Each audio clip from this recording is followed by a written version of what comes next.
Elena's knees hit the frozen highway first. Then her body crumpled forward, her arms still locked around 8-month-old Miguel, shielding him even as consciousness slipped away.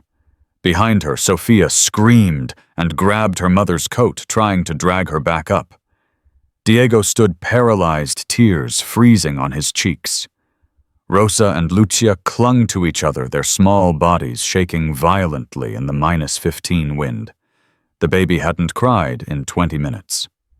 Elena's lips moved one final time, a prayer or a goodbye, before her eyes rolled back and the blizzard swallowed her whole.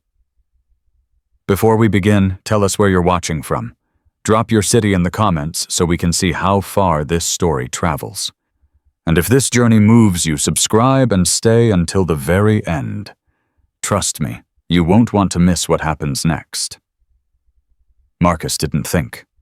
He threw the truck into park and was out the door before the engine stopped rattling. The wind hit him like a wall of knives, but he'd felt worse in the Hindu Kush. He'd crawled through sandstorms with bullets whipping past his ears. This was nothing. Shadow bounded out behind him, paws sinking into the knee-deep snow. The German shepherd's ears flattened against the howling wind, but his eyes locked onto the children immediately. "Mama won't wake up!" the oldest girl screamed. She couldn't have been more than 8 years old. Her lips were blue. Her whole body shook so violently Marcus could see it from 10 feet away. "Please, mister, please help us. Mama won't wake up." Marcus dropped to his knees beside the woman. Her face was pressed into the snow. Ice crystals had formed on her eyelashes. He pressed 2 fingers against her neck and held his breath. A pulse. Faint. Thready. But there. "She's alive," he said, and the oldest girl let out a sob that cut through the wind. "How long has she been down? I don't know, she just fell. We were walking and she just fell." Marcus didn't waste another second. He scooped the woman into his arms, feeling how light she was, how her bones seemed to press through her thin coat. The baby in her arms stirred weakly but didn't cry. "All of you follow me. Right now. Stay close to the dog." Shadow circled behind the children, herding them toward the truck like they were his own pack. The 4 kids stumbled through the snow, the oldest carrying the smallest on her hip, a little girl who couldn't have been more than 4. Marcus reached the truck and laid the woman across the back seat. Her head lolled to the side. In the dome light, he saw her face clearly for the first time. High cheekbones, long black hair matted with ice, a bruise on her jaw fading yellow at the edges, another one circling her throat like a collar. His stomach turned to stone. "Get in," he ordered the children. "All of you, shadow up." The German shepherd leaped into the front passenger seat, while Marcus lifted the children one by one into the cab. They piled in around their mother, their small bodies pressed together, shaking, crying alive. The youngest boy, maybe 5 years old, grabbed Marcus's sleeve as he climbed in. "Is Mama going to die?" Marcus looked into the boy's dark eyes and saw a fear that no child should ever carry. He'd seen that same look in Afghanistan in the eyes of kids who'd already learned that the world was not a safe place. "Not tonight," Marcus said. "Not if I can help it." He slammed the door and ran to the driver's side. The heater was already blasting. He cranked it higher, knowing that warming them too fast could be dangerous, but also knowing that hypothermia would kill them faster. "What's your name?" he asked the oldest girl as he threw the truck into drive. "Sophia." Her teeth chattered so hard she could barely speak. "That's Lucia, and Diego, and Rosa, and the baby is Miguel." "Where were you going, Sophia?" "The shelter. Mama said there was a shelter. She said we had to walk because the car broke." Marcus's jaw tightened. The nearest shelter was in Rawlins, 43 miles south. In this storm, walking that distance was suicide. Where did you come from?" Sophia hesitated. Her eyes darted to her mother's unconscious form, then back to Marcus. He recognized that hesitation. He'd seen it in informants who were afraid that telling the truth would get them killed. "It's okay," he said, softening his voice. "You're safe now." "Texas," Sophia whispered. "We drove from Texas. 3 days. Mama said we couldn't stop. She said he would find us if we stopped." Marcus's hands tightened on the steering wheel. "Who would find you?" Sophia's face crumpled. She shook her head violently. "I can't say his name. Mama said never say his name." Shadow whined softly from the passenger seat, his amber eyes fixed on the children. The dog could sense their terror. Marcus knew. Shadow had been trained to detect fear, to respond to human distress. Right now, every instinct in the dog's body was screaming that these children needed protection. Marcus didn't push. He'd get answers later. Right now, survival was the only priority. The ranch was 12 miles east down a road that most people forgot existed. His father had built the place 40 years ago, when this part of Wyoming was nothing but open range and empty sky. Marcus hadn't been back in 3 years, not since the funeral. The house would be cold, dusty, possibly falling apart, but it would be shelter. And right now, that was enough. The truck fishtailed twice on the icy road, but Marcus held it steady. Years of tactical driving, of navigating mountain passes in armored vehicles while taking fire, had given him reflexes that most people couldn't comprehend. In the back seat, the woman stirred. Her eyes fluttered open, unfocused and wild with panic. "My babies," she gasped. "Where are my babies? Mama!" Sophia threw herself across her mother's chest. "Mama, we're here. We're all here." The woman's hands came up, touching each child's face, as if she couldn't believe they were real.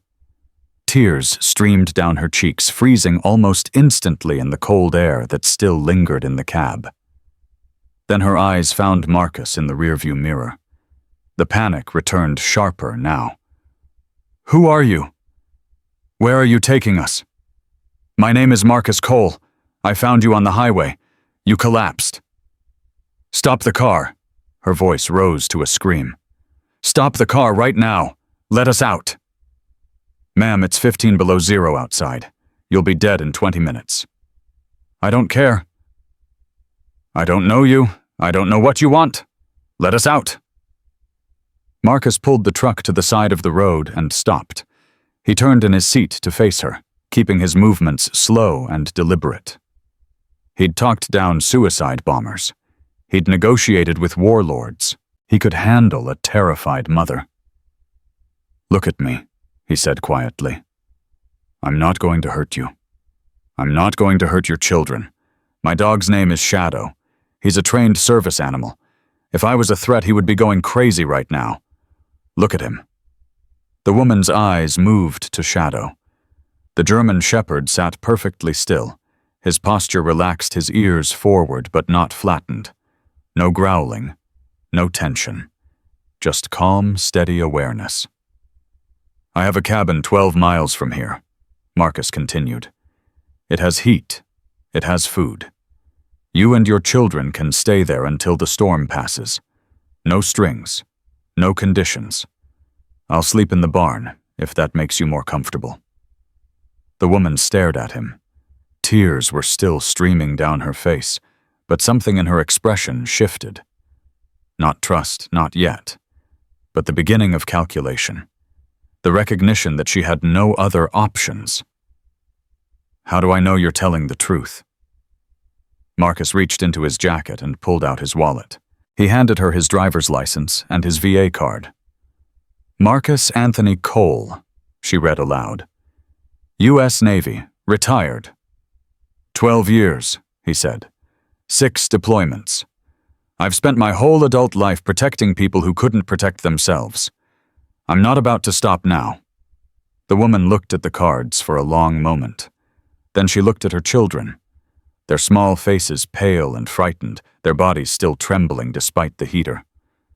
"Elena," she said finally. "My name is Elena Reyes." Marcus nodded and put the truck back in gear. "Hold on, Elena. We're almost there." The ranch house emerged from the blizzard like a ghost, its dark windows reflecting the truck's headlights. Marcus hadn't seen it in 3 years, and the sight hit him harder than he expected. This was where he'd learned to ride horses, where his father had taught him to shoot, where his mother had died when he was 16. This was also where he'd stopped coming after his father's funeral because the memories were too heavy to carry. He pushed those thoughts aside. Memories were a luxury he couldn't afford right now. "Stay in the truck," he told Elena.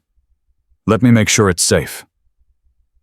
He grabbed a flashlight from the glove compartment and stepped out into the storm. Shadow followed his nose, working overtime, checking for threats. The front door was locked, but Marcus knew where his father had always kept the spare key. Under the third porch board from the left, in a small metal box. The key was still there. Inside the house smelled of dust and neglect, but the structure was sound. The fireplace was intact. And when Marcus tried the faucet in the kitchen, brown water sputtered out for a moment, then ran clear. "Good enough," he muttered. He spent 10 minutes getting the fire started using old newspapers and dry wood from a stack beside the hearth. By the time flames were crackling in the fireplace, the chill was already beginning to lift. He went back out to the truck. "It's warm inside," he said. "Not perfect, but warm." Elena hesitated, then nodded. She tried to stand, but her legs buckled immediately. Marcus caught her before she hit the ground. "Let me help you. I can walk." "No, you can't, and that's okay." He carried her into the house while Sophia herded the younger children behind them. Shadow brought up the rear, still in guardian mode, still watching for any threat. Marcus set Elena on the couch in front of the fire. Her skin was cold to the touch, but her color was improving. She clutched the baby against her chest, her arms wrapped around him, like she would never let go. The other children clustered around her, Diego and Rosa pressing against her sides, Lucia sitting at her feet, Sophia standing behind the couch like a sentinel. For a long moment, nobody spoke. The fire crackled. The wind howled outside, and Marcus stood by the door watching this broken family try to piece itself back together. "Thank you," Elena whispered finally. Her voice was hoarse. "I don't know how to thank you." "You don't have to thank me. Just rest." She shook her head. "You don't understand. We've been running for 3 days. I haven't slept. I haven't eaten. I thought we were going to die out there. I thought I was going to watch my children freeze to death because I wasn't strong enough to save them." Her voice broke. Tears spilled down her cheeks again. "You are strong enough," Marcus said quietly. "You walked through a blizzard carrying a baby and 4 children.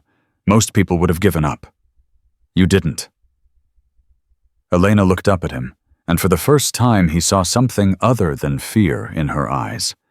Something that might have been the first fragile stirring of hope. "Can I ask you something?" she said.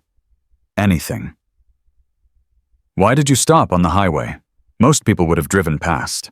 Most people would have told themselves they didn't see anything." Marcus thought about the question. He thought about all the people he'd failed to save over the years. The teammates who'd died in his arms.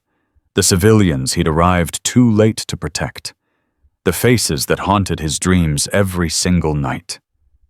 "Because I've spent too much of my life watching people die," he said finally.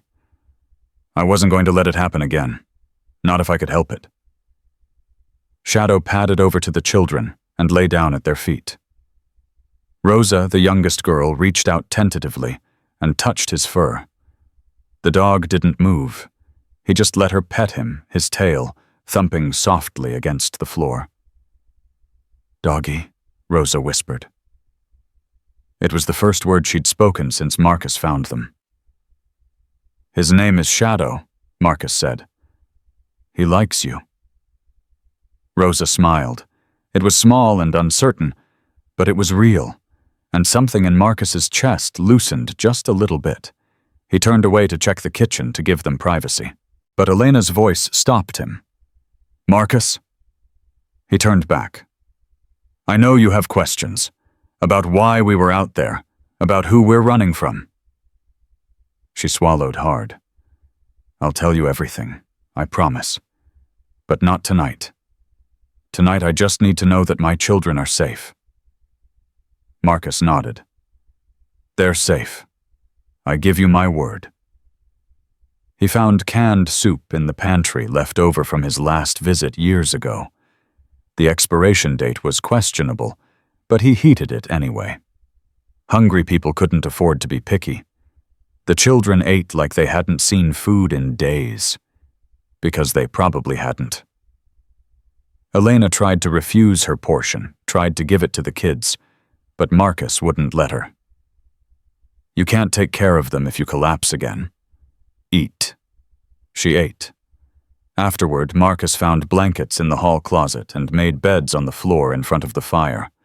The children fell asleep almost instantly. Their small bodies finally warmed their bellies, finally full. Elena sat on the couch watching them sleep. Her hand rested on Miguel's back, feeling him breathe. The baby was small, maybe 8 months old, with dark curly hair and long eyelashes. He was born premature, Elena said quietly, as if she knew Marcus was looking. 3 weeks early. The doctor said he might have problems, learning problems, developmental delays. She stroked the baby's hair. But he's perfect. He's absolutely perfect. Marcus sat down in the armchair across from her. Shadow lay between them, his eyes half closed, his ears still twitching at every sound. The bruises, Marcus said carefully. On your neck, your jaw. Elena's hand moved unconsciously to her throat. Her eyes went distant, like she was looking at something far away and terrible. His name is Victor, she said. My husband. The children's father. Marcus waited. He wasn't always like this.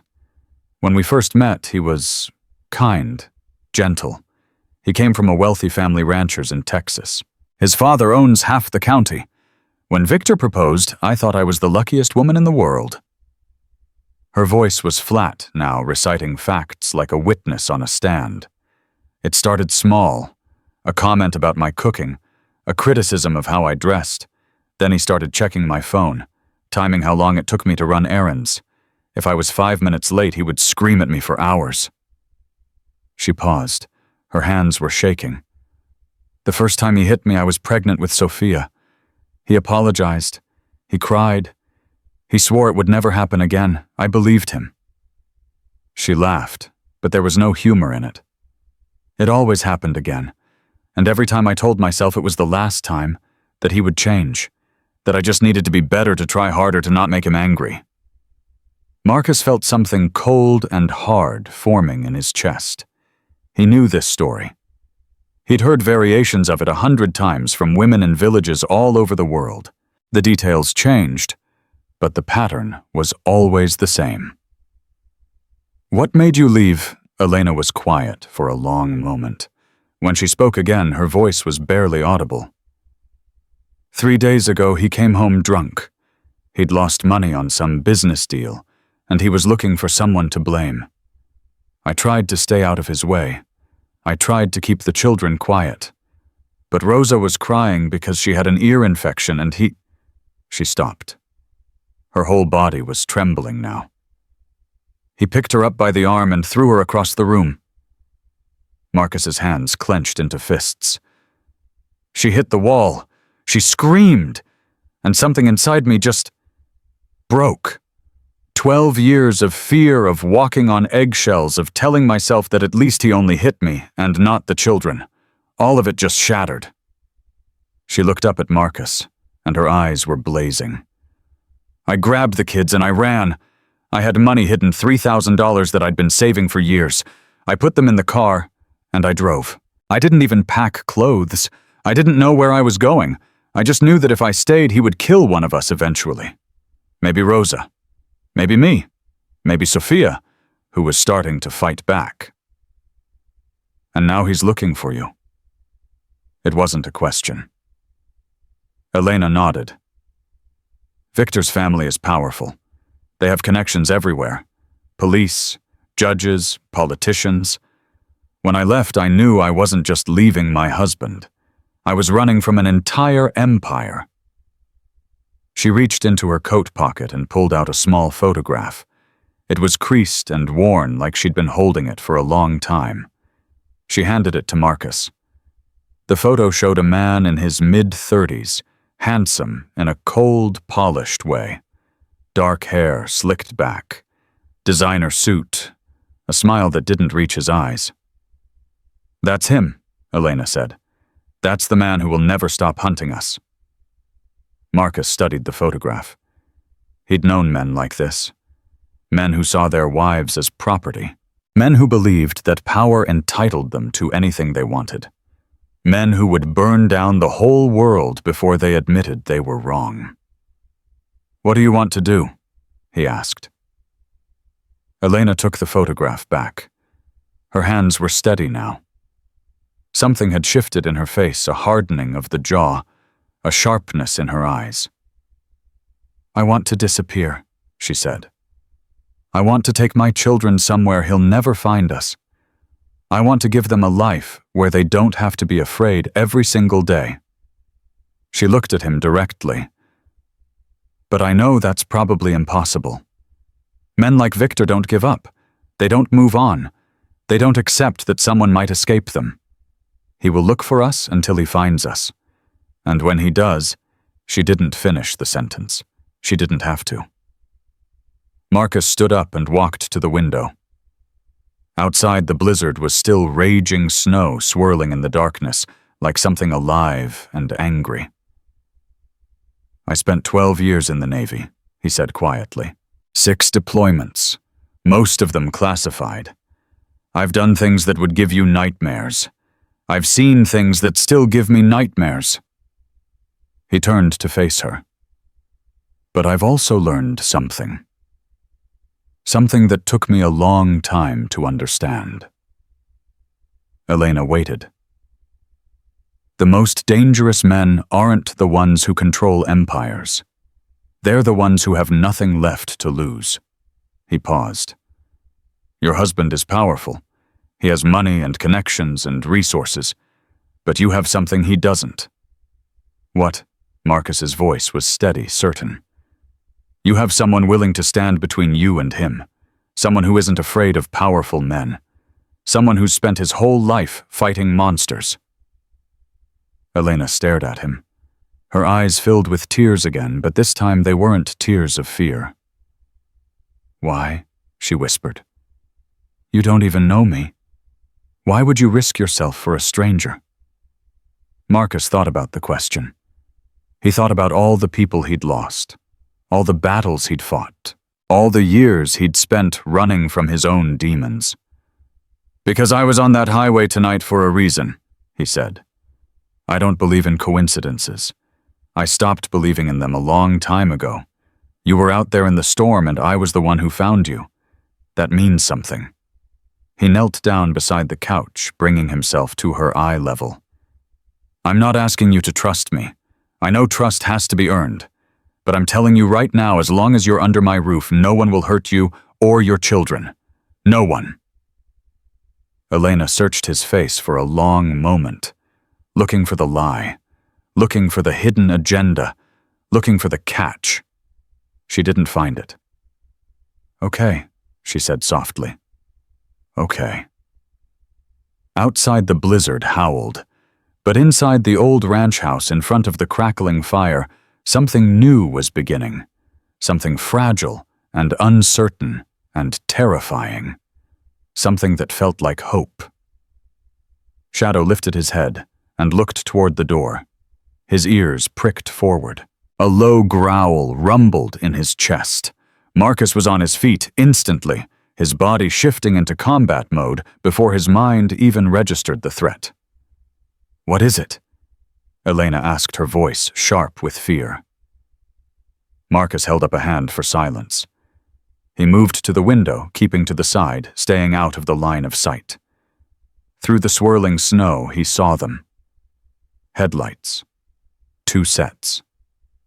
Coming up the road toward the ranch.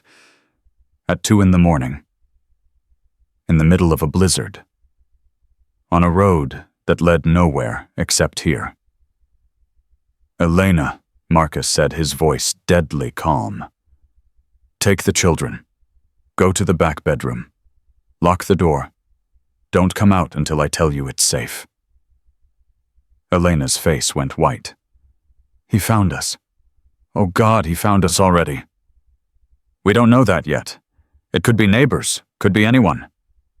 But even as he said it, Marcus knew it wasn't true. No neighbor would be out in this storm. No innocent traveler would be coming down this road at this hour. Someone had tracked them. Someone had followed them. And now they were here. The headlights cut through the blizzard like predator eyes. Marcus counted the seconds between flashes, his mind automatically calculating distance and speed. 2 vehicles. Moving slow. Deliberate. "Elena, move. Now!" She grabbed Miguel from the couch and hissed at the children. Sofia was already awake, already pulling Rosa and Diego to their feet. That girl had survival instincts that broke Marcus's heart. "Mama, what's happening?" Lucia whimpered. "Shh, baby. Just follow your sister. Be very quiet." Marcus watched them disappear down the hallway. The bedroom door clicked shut. He heard the lock turn. Shadow stood rigid beside him, every muscle coiled. The growl in his chest had deepened into something primal. "Easy, boy. Not yet." Marcus moved to the fireplace and grabbed the iron poker. His Glock was in the truck, locked in the center console. Stupid. He'd gotten soft in the years since leaving the teams. A combat veteran should never be more than arm's reach from a weapon. The headlights stopped at the end of the driveway. Engines idled. Doors opened. Marcus counted footsteps in the snow. 3 men. Maybe 4. Heavy boots, confident stride. These weren't lost travelers asking for directions. A flashlight beam swept across the front window. Then a voice. Loud. Commanding. "Marcus Cole, we know you're in there. We just want to talk." Marcus didn't move. Didn't breathe. "We're not here for trouble. We're looking for a woman and 5 children. We have reason to believe they're with you." Shadow's growl became a snarl. Marcus put a hand on the dog's head, steadying him. "The woman is Elena Reyes. She's mentally unstable. She kidnapped those children from their father, a good man who just wants his family back. If you're protecting her, you're breaking the law." Marcus almost laughed. Mentally unstable. Kidnapped. He'd heard these lies before, in a dozen different languages from a dozen different abusers. The script never changed. "We can do this the easy way or the hard way, Mr. Cole. Your choice." Marcus moved to the side of the window and looked out. 3 men stood in the driveway. 2 were large, thick-necked, the kind of muscle you hired when you wanted to intimidate. The 3rd was smaller, wiry, wearing a leather jacket despite the cold. The wiry one was doing the talking. His posture screamed law enforcement, but the wrong kind. The kind that had crossed too many lines to ever go back. "Last chance, Cole. Send them out and we'll leave you alone. Nobody gets hurt." Marcus's jaw tightened. He knew exactly how this would end if he opened that door. Elena and the children would disappear. Maybe into Victor's custody. Maybe into something worse. He made his decision. "Shadow heel." The dog fell in behind him as Marcus walked to the front door. He unlocked it. Pulled it open. The wind hit him like a freight train. but he stood his ground. "There's no woman here," he said, his voice carrying over the storm. "No children. You've got the wrong place." The wiry man smiled. It didn't reach his eyes. "That's interesting, because we tracked her credit card to a gas station 40 miles south of here, and a trucker saw your truck pick up a woman and 5 kids on the highway 3 hours ago." Marcus didn't blink. Trucker was wrong. "Mind if we come in and take a look?" "Yeah, I mind." The wiry man's smile faded. He took a step forward. "Mr. Cole, I'm going to be straight with you. I'm a licensed private investigator working on behalf of Victor Reyes. That woman in there stole his children. She's wanted for kidnapping in the state of Texas. Now we can handle this quietly, or I can call the county sheriff and have him come out here with a warrant. Your choice." "Call him." The investigator blinked. "Excuse me. Call the sheriff. I'll wait." For a moment, nobody moved. The wind screamed between them. Snow swirled in angry spirals. Then the investigator laughed. A cold, ugly sound. "You think you're smart, don't you, former SEAL, right? I read your file. 6 deployments, Silver Star, Purple Heart twice. Very impressive." He took another step closer. "But you're not in Kandahar anymore, Cole. You're in Wyoming, and out here Victor Reyes owns everything. The sheriff, the judges, the county commissioners. You think a warrant is going to protect you? I can have one signed in an hour." Shadow snarled, his hackles rising. "You might want to control that dog," one of the muscle men said. His hand moved toward his waistband. Marcus's eyes tracked the movement. "Touch that weapon and my dog will rip your throat out before you clear the holster." The man's hand stopped. "Gentlemen," Marcus said quietly, "you have exactly 10 seconds to get off my property. After that, things are going to get very unpleasant." The investigator studied him, reading him, calculating. "You're making a mistake, Cole. Victor Reyes doesn't forget. He doesn't forgive.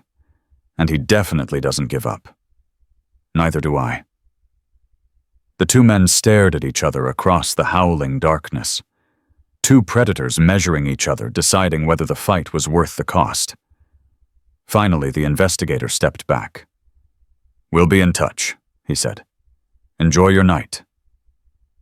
The 3 men retreated to their vehicles. Doors slammed, engines revved. The headlights swung around and disappeared back down the road. Marcus stood in the doorway until he couldn't see them anymore. Then he closed the door and locked it. His hands were shaking. Not from fear, from adrenaline, from the effort of holding himself back. "They're gone." He turned. Elena stood in the hallway, Miguel clutched to her chest, her face white as bone. "For now.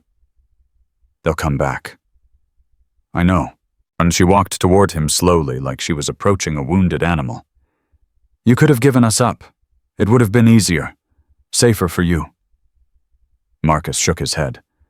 "I told you. No one hurts you while you're under my roof." "You don't understand." Her voice cracked. "Victor will destroy you. He's done it before. Anyone who helps me, anyone who gets in his way, he ruins them. He'll find something. A secret. A weakness. Something to use against you. Let him try. Marcus, please. I can't have your blood on my hands, too." She was crying now, tears streaming down her face, her whole body trembling. Marcus reached out and put a hand on her shoulder. "Elena, look at me." She raised her eyes to his. "I've spent the last 3 years running from my own demons, driving from town to town, never staying anywhere long enough to matter. You know why." She shook her head. "Because I watched 6 of my brothers die and I couldn't save them. Because I've been carrying that weight so long I forgot what it felt like to put it down." He paused, his voice rough. "Tonight I found you on that highway. You and your children, And for the first time in 3 years, I felt like maybe I was supposed to be somewhere.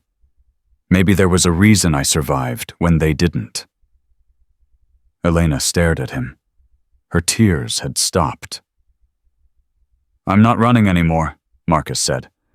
"And neither are you." From the bedroom, Sophia's voice called out, "Mama, is it safe?" Elena turned toward the sound, wiping her face. "Yes, baby, it's safe. You can come out now." The children emerged slowly, their eyes wide and frightened. Diego ran straight to Shadow and buried his face in the dog's fur. Rosa clung to Sophia's leg. Lucia stood apart, her arms wrapped around herself. Marcus knelt down to their level. "Hey, I know you're scared, but I need you to listen to me, okay?" 4 small faces turned toward him. "Those men who came here tonight, they're not going to hurt you. You know why?" Rosa shook her head. "Because Shadow and I are going to protect you. That's our job. We're really, really good at it." Diego looked up from Shadow's fur. "Like soldiers. Exactly like soldiers.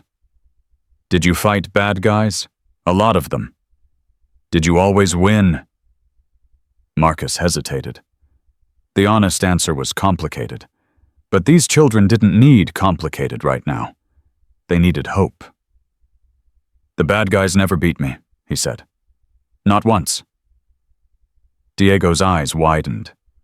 He looked at Shadow, then back at Marcus. Something shifted in his small face, fear giving way to something else. Trust.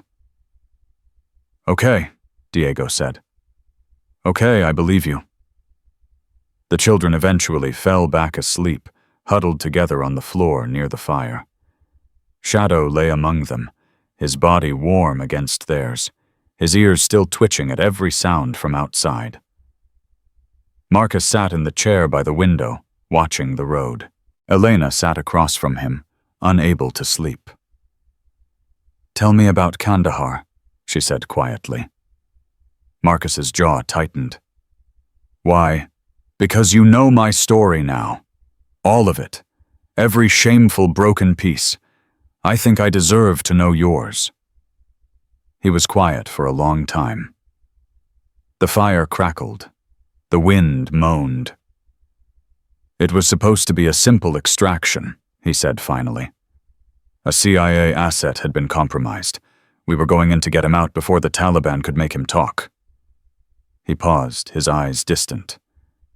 "There were 6 of us. My team. My brothers. We'd been through everything together.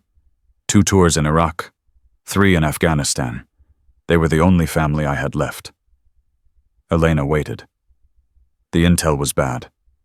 Someone had sold us out. We walked into an ambush." His voice was flat, now mechanical. The voice of a man reciting facts he'd repeated too many times. "They killed 4 of us in the first 30 seconds. Me and Jackson, we made it to a building. Held them off for 6 hours, waiting for extraction that never came." "What happened to Jackson?" Marcus's hands clenched. "He took a round to the stomach. I tried to stop the bleeding, but there was too much damage.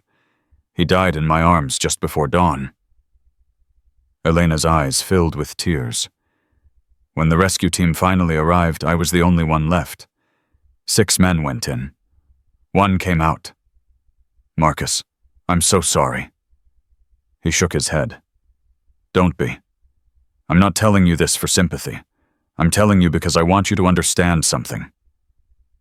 He leaned forward, his eyes locking onto hers. "I've already lost everyone I ever cared about. I've already been through the worst thing a person can survive. There's nothing Victor Reyes can do to me that hasn't already been done." Elena stared at him. "That's why I'm not afraid of him," Marcus said. "And that's why you don't need to be afraid either. Because I have nothing left to lose. And men with nothing to lose are the most dangerous men in the world." The words hung in the air between them. Heavy. True. Elena reached out and took his hand. Her fingers were cold, but her grip was strong. "Then we fight," she said. "Together." Marcus looked at her hand in his. He couldn't remember the last time someone had touched him with kindness, with intention. Together, he agreed. Dawn came slowly, the blizzard finally exhausting itself into scattered flurries. Marcus hadn't slept. He'd spent the night planning, strategizing, running scenarios in his head. Victor Reyes was coming. That was certain. The only question was when and how. "I need to go into town," Marcus told Elena, as the children ate breakfast. "Get supplies, information. Maybe reach out to some people who can help." Elena's face tightened. "Is it safe to leave us alone?" "Shadow will stay with you. Anyone comes up that road, he'll know before they reach the house." "And if they do come," Marcus handed her a small revolver from his father's gun cabinet. "You know how to use this." Elena took the weapon. Her hands were steady. "Victor made sure I knew how to shoot. He thought it was funny. Teaching his wife to handle a gun she'd never be brave enough to use against him." "Are you brave enough now?" Elena looked at her children. At Sofia, who was helping Diego cut his pancakes. At Lucia, who was teaching Rosa a clapping game. At Miguel sleeping peacefully in his basket. "I'll kill anyone who tries to take them," she said, "including Victor himself." Marcus nodded. That was the answer he needed. The drive into town took 40 minutes on roads still thick with snow.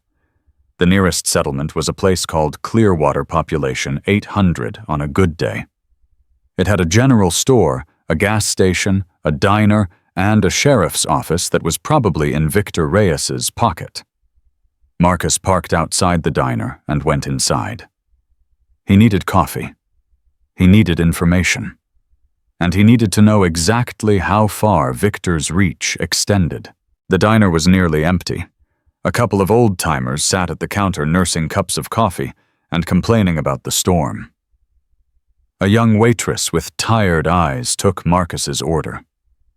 He was halfway through his second cup when a man sat down across from him. Early 50s. Silver hair cropped close. Weathered face. He moved like someone who'd spent a lifetime in physical labor or military service. "Marcus Cole," the man said. It wasn't a question. Marcus's hand moved toward his waistband. "Who's asking? Name's Jack Whitehorse. I'm the sheriff of the county north of here. Heard you had some visitors last night." Marcus studied him. The man's eyes were steady, clear. No sign of the corruption Marcus had been expecting. "Word travels fast." "Small town. Plus Dale Harmon has a big mouth. He was at the bar last night bragging about how some Navy SEAL was going to regret crossing Victor Reyes." "Dale Harmon. The investigator. If you can call him that. He's a former cop. Got fired for planting evidence about 10 years back.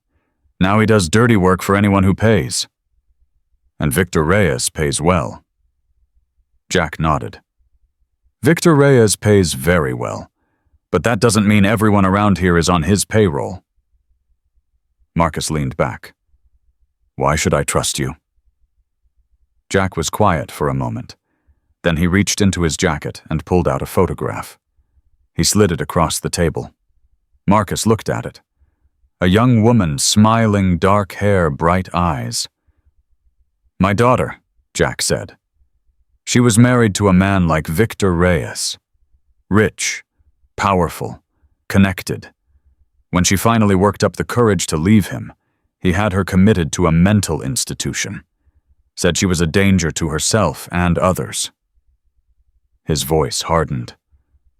"She died there. 6 months later. They said it was suicide. I know it wasn't." Marcus looked up from the photograph. Jack's eyes were burning. "I've been waiting 15 years for a chance to take down men like Victor Reyes. Every time I get close, they shut me down. They have judges in their pockets, prosecutors, politicians." He leaned forward. "But I've never had a witness willing to testify.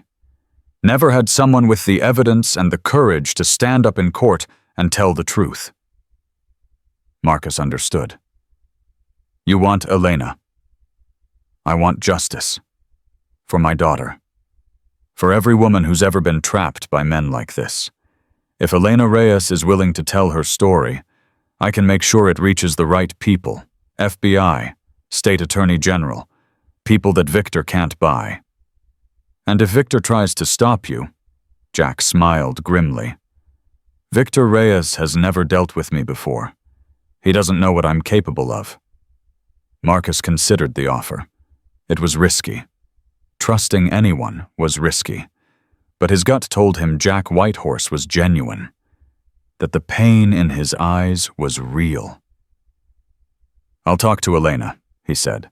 It has to be her decision. That's all I ask. Jack stood to leave, then paused. One more thing, Cole. Dale Harmon isn't the only one Victor sent. There's another man, someone Harmon answers to. His name is Miguel Santos, former cartel enforcer. Victor hired him 5 years ago as his head of security. Marcus's blood went cold. Cartel. Santos has killed at least 12 people that we know of. Probably more. He's patient, methodical, and he never fails to complete a job. Why are you telling me this? Jack looked him dead in the eyes. Because if Santos is coming for Elena, you need to be ready. Dale Harmon is a bully with a badge. Santos is something else entirely. He walked out of the diner, leaving Marcus alone with his cooling coffee and a new weight on his shoulders. Santos, cartel enforcer. 12 confirmed kills. This wasn't just an abusive husband anymore. This was something far more dangerous. Marcus drove back to the ranch faster than was safe on the icy roads. His mind was racing. He needed to fortify the house, set up perimeter alarms, maybe reach out to some old teammates who owed him favors. He was so lost in thought that he almost didn't notice the vehicle parked at the end of his driveway. A black SUV, engine off, windows tinted. Marcus's heart stopped. He grabbed his Glock from the console and stepped out of the truck. Every sense was on high alert. Every muscle coiled. The SUV's door opened. A man stepped out. Hispanic, late 30s, expensive coat, cold, dead eyes that Marcus recognized instantly. The eyes of a killer. Mr. Cole, the man said, his voice soft and pleasant. My name is Miguel Santos. I believe we have some things to discuss. Marcus kept his Glock leveled at Santos's chest. 20 feet between them. One clean shot. He could end this right now. But Santos didn't move, didn't flinch. He stood beside his SUV like a man who had never known fear in his entire life. Before you do something you'll regret, Santos said calmly. You should know there are 2 rifles pointed at that ranch house right now. One wrong move from you, and those children won't see tomorrow. Marcus's blood turned to ice. You're bluffing. Santos smiled. It was the emptiest expression Marcus had ever seen. I never bluff, Mr. Cole. It's inefficient. Marcus's mind raced. He thought of Shadow. The dog would have alerted Elena if strangers approached. But snipers didn't need to approach. They could set up a mile away and still put a bullet through a window. What do you want? A conversation. Nothing more. Santos spread his hands. I'm not here to hurt anyone. Not today. I'm here to offer you a choice. I'm listening. Santos took a step forward. Marcus's finger tightened on the trigger. Elena Reyes belongs to Victor. Those children belong to Victor. This is not a matter of opinion. It's simply a fact. People don't belong to other people. In your world, perhaps. In Victor's world, things work differently. Santos tilted his head. You've been in combat zones, Mr. Cole. You understand how power operates. The strong take. The weak surrender. It's the oldest law in human history. And where do you fit in that equation? I'm the instrument. Nothing more, nothing less. Victor points. I act. It's a simple arrangement. Marcus studied the man.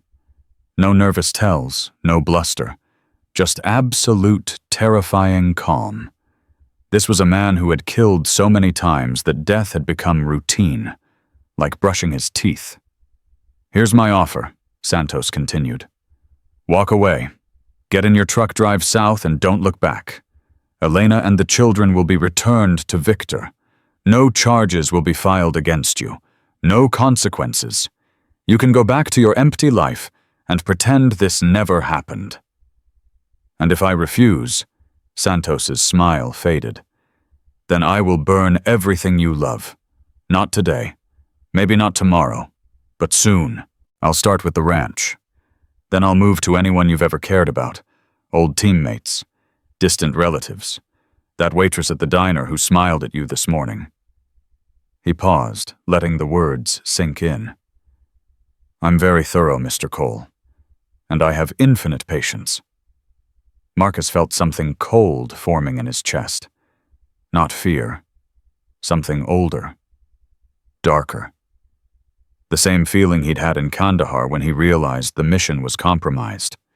When he knew that death was coming, and the only question was how many he could take with him. "Let me tell you something about myself," Marcus said quietly. "I've been tortured. I've been broken.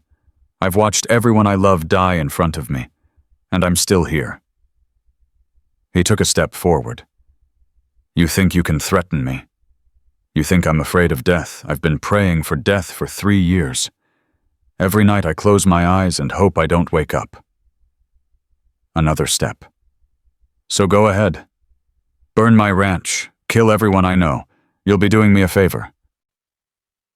Santos's expression flickered, just for a moment. The first crack in his armor. "But here's the thing," Marcus continued. "Before you finish me, I'm going to make sure Victor Reyes loses everything. His money, his reputation, his freedom. And then when he's sitting in a prison cell with nothing left, I'm going to make sure he knows it was me. That some broken Navy SEAL from Wyoming took everything from him." He stopped 3 feet from Santos, close enough to see the faint scar on the man's cheek, close enough to smell his cologne. "So you go back and tell Victor that Marcus Cole isn't walking away. Tell him I'm coming for him, and tell him to enjoy whatever time he has left, because it won't be much." The two men stared at each other, predator to predator, neither willing to blink. Then Santos laughed, a genuine laugh full of dark amusement. "I like you, Cole, I really do. It's been a long time since someone spoke to me like that." He turned and walked back to his SUV. 48 hours, he said over his shoulder. "That's how long Victor is willing to wait. After that, my patience runs out." The SUV's engine roared to life. Santos drove away without looking back. Marcus stood in the road until the vehicle disappeared. Then he sprinted toward the ranch. Elena met him at the door, the revolver clutched in her shaking hands. "I heard the car. Who was it? We need to talk, now." He gathered everyone in the living room. The children sat on the floor with Shadow sensing the tension but not understanding it. Elena perched on the edge of the couch, her face pale. Marcus told her everything. The meeting with Jack Whitehorse, the revelation about Santos, the 48-hour ultimatum. When he finished, Elena was silent for a long moment. Then she spoke, her voice barely above a whisper. "I should leave. What? I should take the children and go. Tonight. If Victor wants me, he can have me. But you don't deserve to die for this." Marcus knelt in front of her. "Elena, look at me." She raised her eyes. They were filled with tears. "Running won't save you. Santos will follow you to the ends of the earth. Victor will never stop. The only way this ends is if we end it. Here. Now." "How?" "He has money. Power. Men like Santos. What do we have?" Marcus took her hands in his. "We have the truth. We have evidence. And we have people willing to fight for us." What people? Jack Whitehorse, for one.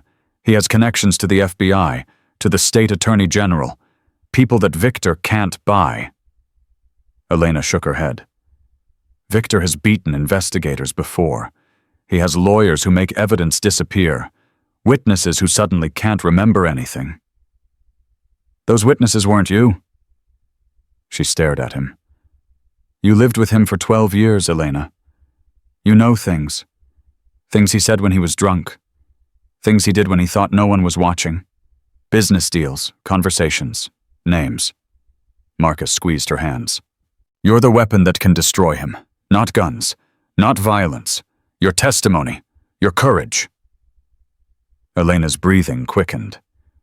You want me to testify against him in court. I want you to tell the truth. To everyone. On camera, if necessary. Let the world see who Victor Reyes really is. He'll kill me. Not if we get to him first. Sophia's voice cut through the tension. Mama. They both turned. The 8-year-old was standing behind the couch, her small face fierce with determination. I'll testify too. Elena's heart shattered. No, baby. Absolutely not. I saw things, Mama. I saw what he did to you. I saw him hit Rosa. I remember everything. Sophia, you're a child. I won't put you through that. I'm not a child anymore. Sophia's voice was steady, older than her years. He made sure of that. The first time I watched him hurt you, I stopped being a child. Elena pulled her daughter into her arms, sobbing. Marcus turned away, giving them privacy. His own eyes were burning. Shadow padded over to Sophia and pressed his nose against her hand. The girl buried her fingers in his fur, drawing strength from the contact. We fight together, Sophia said softly. That's what you told Mr. Marcus, right? Together. Elena looked at her daughter. At this brave, broken, beautiful child who had already survived more than most adults could imagine. Together, Elena whispered. The next 24 hours passed in a blur of preparation. Jack Whitehorse arrived at the ranch with 2 FBI agents who specialized in domestic violence and organized crime. They took Elena's statement. 3 hours of questions, memories, evidence. She told them about the beatings, the isolation, the threats. She told them about Victor's business dealings, the bribes she'd overheard the conversations with men who made her blood run cold. She told them about Maria Santos, the housekeeper who had tried to help her escape 6 years ago, the woman who had disappeared one night and never been seen again. We've been looking for Maria Santos for years, one of the FBI agents said. We suspected Victor was involved, but we never had proof. I don't have proof, Elena said. Just what I heard. Victor on the phone telling someone to handle the problem. And then Maria was gone. The agent made notes. It's not enough for an arrest, but it's enough to reopen the investigation. Marcus pulled Jack aside. What about Santos, the cartel enforcer? Jack's face darkened. We know about him. He's a ghost, no fixed address, no paper trail. He works exclusively for Victor now, but his past is extensive. Can you arrest him? Not without evidence, and Santos doesn't leave evidence. Marcus thought about the cold-eyed man in the driveway, the casual threats, the absolute certainty that he could kill anyone anytime and never face consequences. Then we need to draw him out. Jack raised an eyebrow. What do you mean? Santos is coming regardless. 48 hours, he said. So we make sure that when he comes, we're ready. You want to set a trap? I want to end this, one way or another. That night, Marcus sat with Elena on the porch. The children were asleep inside Shadow, watching over them. The storm had passed, and the stars were brilliant against the black Wyoming sky. I spoke to my mother, Elena said quietly. Marcus turned to her. Your mother, she lives in California now, after Victor. After everything, she couldn't stay in Texas. She blamed herself for pushing me into that marriage. What did she say? Elena smiled faintly. She cried. For about an hour. Then she yelled at me for not calling sooner. Then she cried some more. Sounds like a mother. She wants to come here, to help with the children while all of this is happening. Marcus nodded. That's a good idea. You're going to need support. Elena was quiet for a moment. Then she turned to face him fully. Marcus, why are you really doing this? I told you, I found you on that highway for a reason. That's not an answer. That's fate. I'm asking about you. Why does this matter to you so much? Marcus looked out at the darkness. He thought about the question. Really thought about it. When I was 19, I watched my father hit my mother. Elena's breath caught. Just once. She burned dinner or something stupid like that. He backhanded her across the face. I was standing right there. What did you do? Nothing. I was a coward. I stood there and watched and didn't say a word. His voice hardened. My mother left him that night. Packed a bag and went to her sister's house. 3 weeks later, she was diagnosed with cancer. 6 months after that, she was dead. Marcus, I've always wondered, if I had done something that night, if I had stood up to him, maybe she wouldn't have spent those last months carrying that pain. Maybe she would have known that at least one person in her family was willing to fight for her. He turned back to Elena. I couldn't save my mother. I couldn't save my team in Kandahar. But I can save you. I can make sure that your children grow up knowing their mother was worth fighting for. Elena reached out and touched his face. Her fingers were warm against his cold skin. You're not a coward, Marcus Cole. You never were. He caught her hand, held it against his cheek. Neither are you. They sat like that for a long moment, two broken people holding on to each other in the darkness, finding something that neither of them had expected to find. Hope. The next morning brought chaos. Elena's mother arrived in a rental car, a small, fierce woman named Carmen, who immediately took charge of the children like a general commanding troops. Sofia and Lucia were swept up in hugs. Diego was fed 3 helpings of breakfast. Rosa finally started laughing again, chasing Shadow around the living room. But the warmth was short-lived. At noon, Marcus's phone rang. Unknown number. Mr. Cole? Santos's voice was as calm as ever. The 48 hours are up. Marcus gripped the phone tighter. What do you want? Victor has decided to handle this personally. He's flying into Clearwater tonight. He wants to see his children. That's not going to happen. I'm afraid it is. Victor has obtained a temporary custody order from a judge in Texas. He has the legal right to take those children, and he has every intention of exercising that right. Marcus's blood boiled. Those papers aren't worth anything in Wyoming. Perhaps.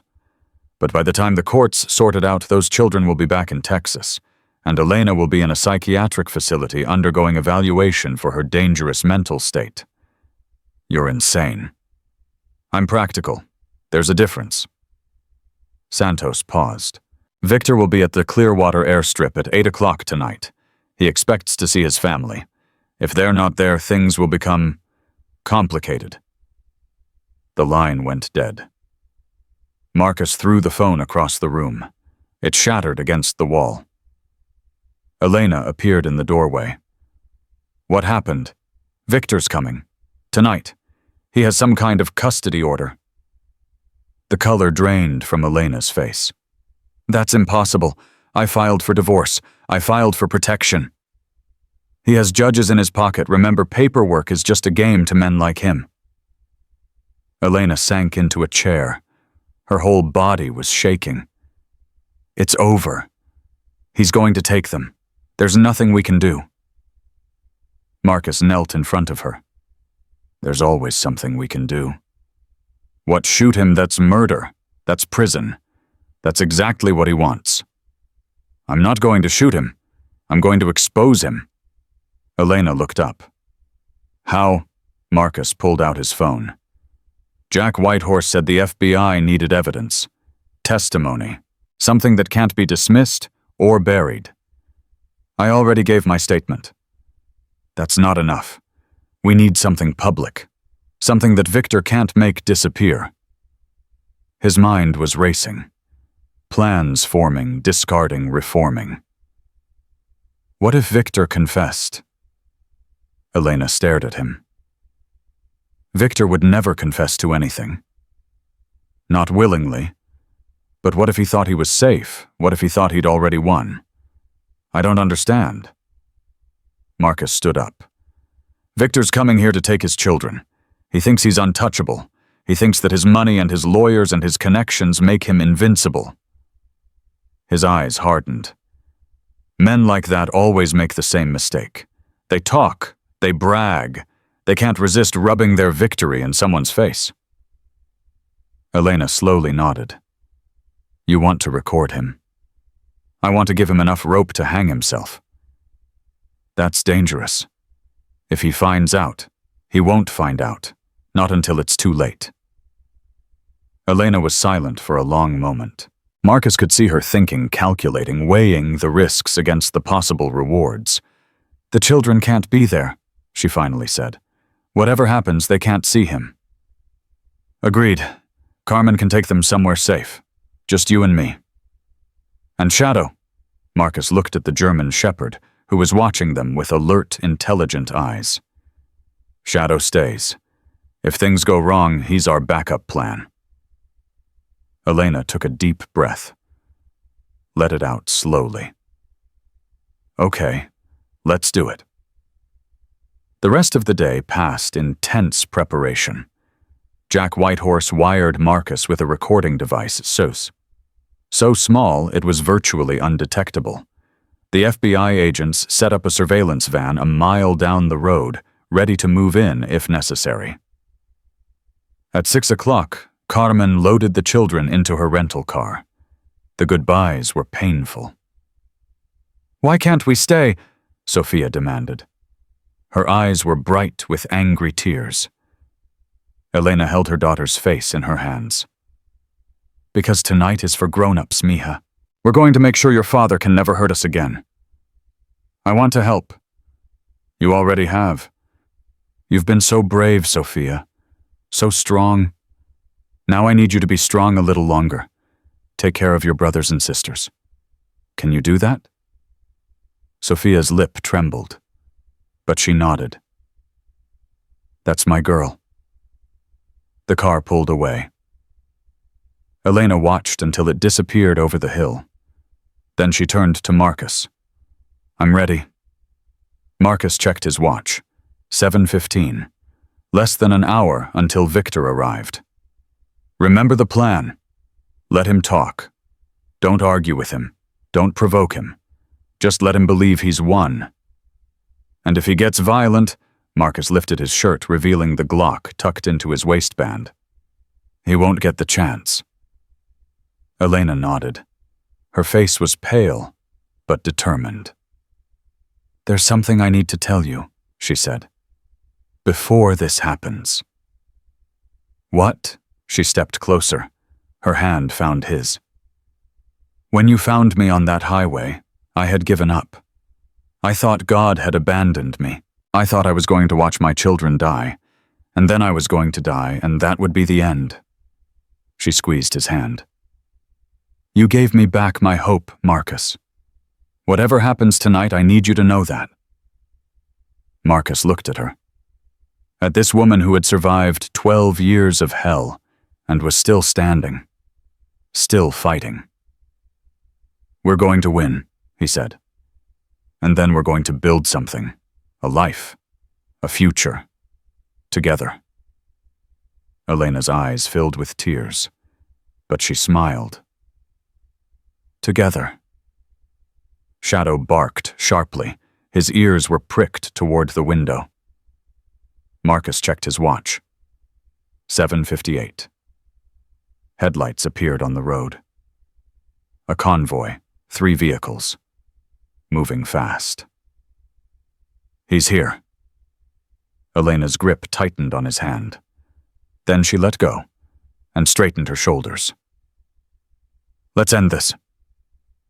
The first vehicle stopped at the end of the driveway, then the second, then the third. Doors opened. Men stepped out. Dale Harmon, 2 of his thugs, Santos emerging from the lead vehicle with predatory grace, and then from the middle car, Victor Reyes himself. He was exactly as his photograph had shown. Handsome in a cold, polished way. Dark hair perfectly styled despite the Wyoming wind. A cashmere coat that cost more than most people's cars. He walked toward the ranch house like he owned it. Like he owned everything and everyone in sight. Marcus stepped onto the porch. Shadow stood beside him, hackles raised a low growl rumbling in his chest. Mr. Cole. Victor's voice was smooth, cultured, the voice of a man who had never been told no. I believe you have something that belongs to me. Marcus didn't respond. Victor smiled. It was the smile of a shark. Where are my children? Safe. Far away from here. I have legal custody, Mr. Cole. A court order signed by a Texas judge. Those children are mine. Texas law doesn't apply in Wyoming. Victor's smile didn't waver. We'll see about that. In the meantime, I'd like to speak with my wife. The front door opened. Elena stepped onto the porch. Victor's eyes locked onto her. Something flickered in their depths. Something possessive. Hungry. Terrifying. Elena, my love, you've led me on quite a chase. Elena's voice was steady.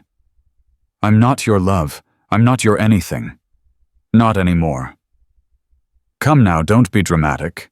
You've had your little adventure. It's time to come home. Home? Elena laughed, but there was no humor in it. That house was never a home. It was a prison, and you were the warden. Victor's smile finally cracked. Just a little. You're upset. I understand. Perhaps I was too harsh with you. Perhaps I made mistakes. Mistakes? You broke my ribs, Victor. You burned me with cigarettes. You threw our daughter against a wall. That's a gross exaggeration. I have medical records. I have photographs. I have 12 years of documented abuse that I'm prepared to share with every news station in the country. Was Victor's face darkened. Be very careful, Elena. You don't want to make threats you can't back up. It's not a threat. It's a promise.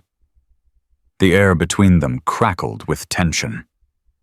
Marcus's hand drifted toward his weapon. Santos's eyes tracked the movement. Then Victor laughed. A cold, ugly sound. You think you can destroy me? With what your word against mine, I have the best lawyers money can buy.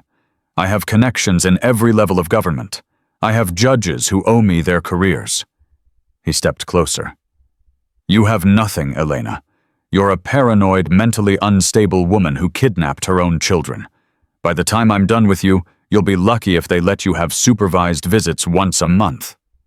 Elena flinched, but she didn't back down. You don't scare me anymore, Victor. Oh, but I should. His voice dropped to a whisper. I could make you disappear, Elena.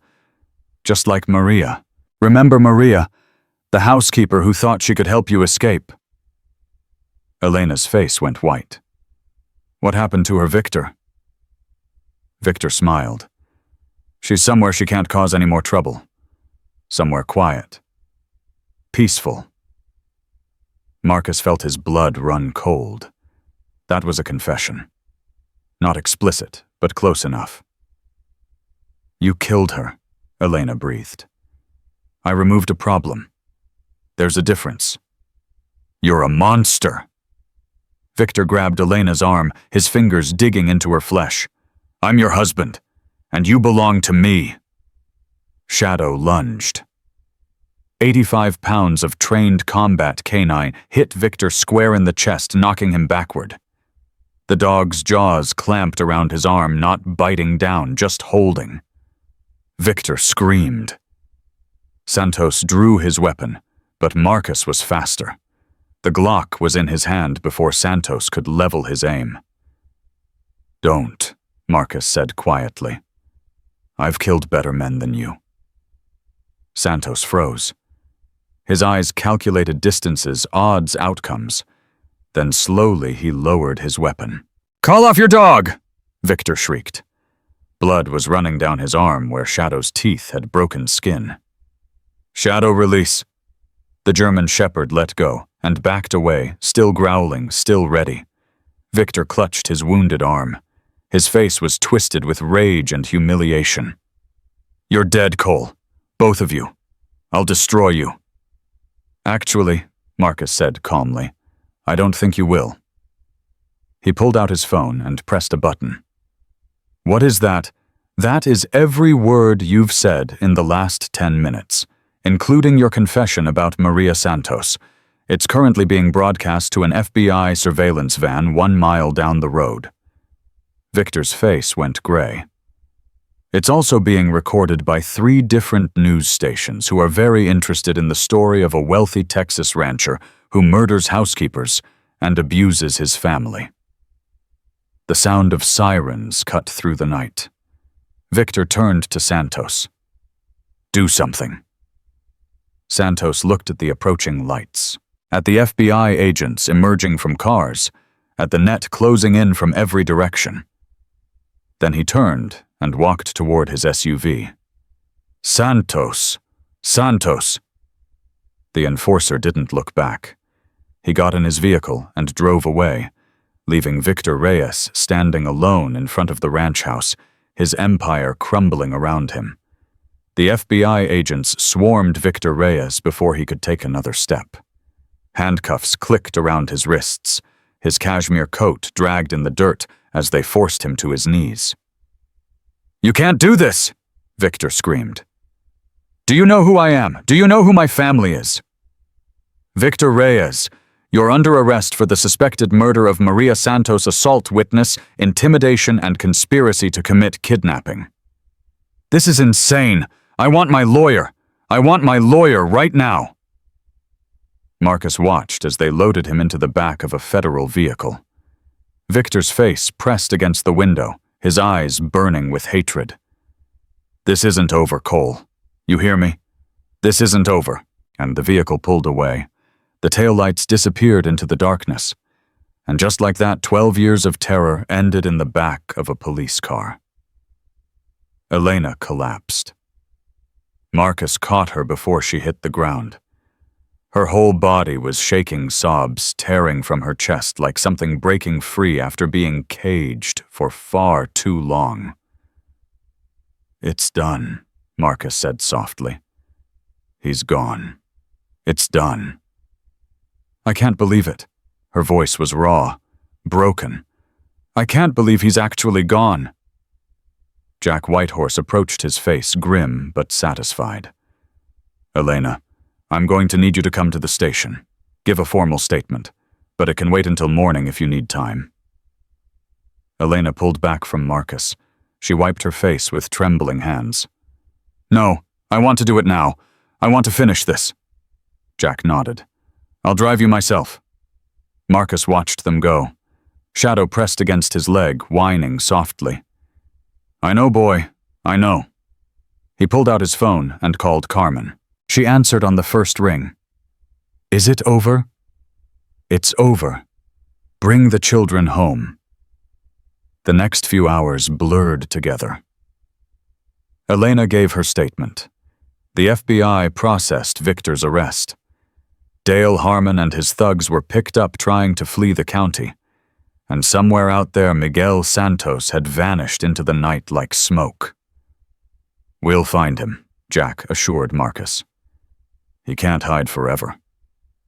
But Marcus knew better. Men like Santos always had exit strategies. By now he was probably across the border setting up a new identity, waiting for the heat to die down. It didn't matter. What mattered was that Victor was behind bars. What mattered was that Elena and the children were safe. Carmen arrived at the ranch just as dawn broke. The children tumbled out of the car exhausted, but sensing that something had changed. Sophia ran to her mother first. "Mama, is it really over?" Elena knelt down and held her daughter tight. "It's really over, mija. Your father is never going to hurt us again." "Promise. I promise." The other children gathered around a tangle of small arms and tearful faces. Even Miguel seemed to understand, gurgling happily in Carmen's arms. Marcus stood apart, watching. This wasn't his moment. This belonged to them. But Sophia broke away from the group and ran to him. She threw her arms around his waist and held on tight. "Thank you," she whispered. "Thank you for saving us." Marcus's throat tightened. He put a hand on her head. "You saved yourselves. I just helped." Sophia looked up at him with those two old eyes. "Will you stay with us?" Marcus glanced at Elena. She was watching him, her expression unreadable. "That's not up to me," he said carefully. Sophia turned to her mother. "Mama, can he stay? Please." Elena walked over slowly. She took Marcus's hand in hers. "What do you want?" she asked him. "Not what you think you should do. What do you actually want?" Marcus looked at her, at the children, at this broken, beautiful family that had stumbled into his life during a blizzard. "I want to stop running," he said. "I want to build something. Here. With you." Elena's eyes filled with tears, but she smiled. "Then stay." The weeks that followed were a strange mixture of healing and upheaval. Victor's arrest made national news. The story of the wealthy Texas rancher who terrorized his family spread across every media outlet in the country. Elena did interviews. She told her story on camera, unflinching, unafraid. Women from across the nation wrote to her, sharing their own experiences, thanking her for her courage. "I didn't do it to be brave," Elena told one reporter. "I did it because I couldn't watch my children grow up thinking that's what love looks like." The video went viral. 3 million views in the first week. Meanwhile, the investigation into Victor's crimes expanded. Maria Santos's body was found buried on his ranch property in Texas. 2 other women, former employees who had disappeared over the years, were discovered nearby. Victor Reyes wasn't just an abuser. He was a serial killer.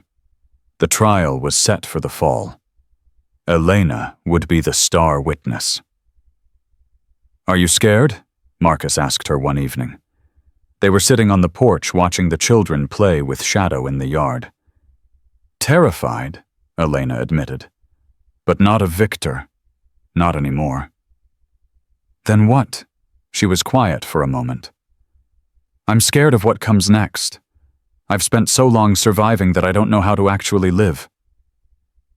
Marcus understood. He'd felt the same way since Kandahar, going through the motions, existing but not living. "Maybe we learn together," he said. Elena looked at him. "Is that what you want?" "I want whatever you want."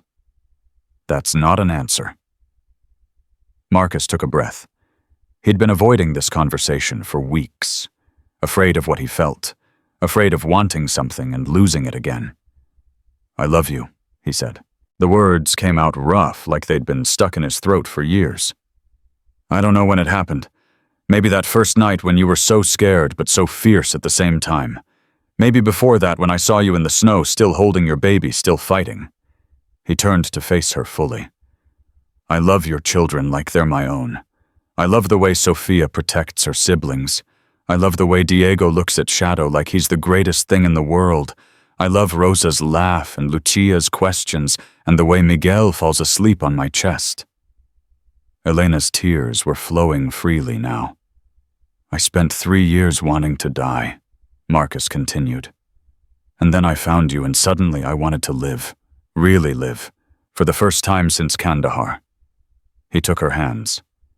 So yes, that's what I want. You, the children, a life, a family, everything I thought I'd lost forever. Elena didn't speak. She just leaned forward and kissed him. Soft, tender, full of promise. When she pulled back, she was smiling through her tears. I love you too, Marcus Cole.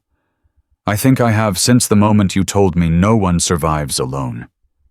Shadow barked, and the children came running over. Why is Mama crying? Diego demanded. Did something bad happen? Elena laughed and wiped her face. No, baby. Something good happened. Something very good.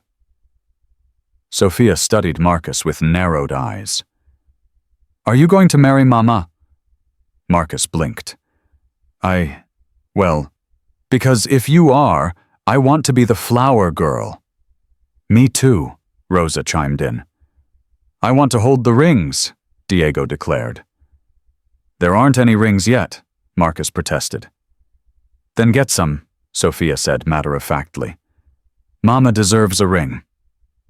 Elena was laughing so hard she couldn't breathe. Marcus looked at her helplessly. I think I've been outvoted, he said. Get used to it. Welcome to parenthood. The summer arrived with warmth and healing. The ranch transformed under everyone's hands. Marcus fixed the fences. Elena planted a garden. The children claimed every corner of the property as their own. Carmen stayed for a month, then returned to California with promises to visit often. My grandbabies need me, she said, but they also need space to become a family. She hugged Marcus before she left. Take care of them. With my life. I know you will. Jack Whitehorse became a regular visitor, bringing updates on the case and staying for dinner. He and Marcus developed an unlikely friendship, bonded by their shared understanding of loss and their commitment to justice. The trial's been moved up, Jack announced one evening. August instead of October. The prosecution wants to strike while the evidence is fresh. Elena's face tightened. That's only 6 weeks away. Are you ready? Does it matter if I'm not? It matters. If you need more time. No. Elena's voice was firm. I've waited long enough. I want this finished. Marcus reached over and took her hand. You won't be alone. I'll be there every day. We all will, Sophia added from the doorway. The whole family. Elena smiled at her daughter. When did you get so wise? I learned from watching you, Mama. The night before the trial, Elena couldn't sleep. Marcus found her sitting on the porch at 3 a.m, wrapped in a blanket, staring at the stars. Want company? She nodded. He sat down beside her, and she leaned into him automatically. I keep thinking about Maria, Elena whispered. If I had been braver, if I had left sooner, maybe she would still be alive. You can't carry that. Someone has to. Marcus was quiet for a moment. Then he spoke. When my team died in Kandahar, I spent years asking myself what I could have done differently. If I had seen the ambush sooner, if I had insisted on better intel, if I had moved faster, fought harder, been better. He wrapped his arm around her. The truth is, some things are beyond our control. Maria made her choice because she wanted to help you. You didn't force her. You didn't ask her to put herself in danger. She did it because she was brave and kind and couldn't stand to watch you suffer. Elena's tears fell silently. The best way to honor her memory isn't guilt. It's living. It's making sure her sacrifice meant something. It's building the life she wanted you to have. Elena turned to face him. How do you always know the right thing to say? I don't. I just know what I wish someone had told me. She kissed him softly. Thank you. For everything. Get some sleep. Tomorrow's going to be a long day. But neither of them moved. They sat together until dawn, drawing strength from each other's presence. The courtroom was packed. Media from across the country had descended on the small Wyoming town. Cameras lined the hallway. Reporters shouted questions that nobody answered. Victor Reyes sat at the defense table in an orange jumpsuit, his face gaunt.